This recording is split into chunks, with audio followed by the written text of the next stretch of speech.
नाज़रीन, सिंध में corona virus 10 हयातियूं खसे वरितियूं आहिनि। 24 कलाकनि दौरान 960 केस साम्हूं आया आहिनि।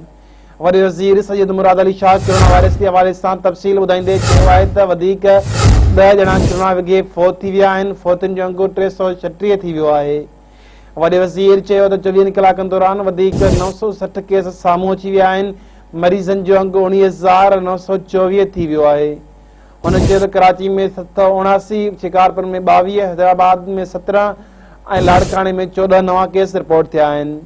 मुराद अली शाह चयो त सखर ऐं कंबर में 9, घोटकी में 7, सांगड़ ऐं नवाबशाह में 3, मीरपुर ख़ासि ऐं जेकमबाद में 2 केस साम्हूं आया। वॾे वज़ीर सैयद मुराद अली शाह चयो त दादू, जामशोरो, नौशरो, फिरोज, इस्जावल में 1 केस साम्हूं आयो आहे। मुराद अली शाह चयो त 24 कलाकनि दौरान 680 मरीज़ सिहतियाब थी घर हली विया आहिनि। नाज़रीन, तव्हांखे हिकु भेरो ॿीहर ॿुधाईंदा हलूं त सिंध में कोरोना वायरस 10 हयातियूं खसे वरितियूं आहिनि। 24 कलाकनि दौरान 960 केस साम्हूं आया आहिनि।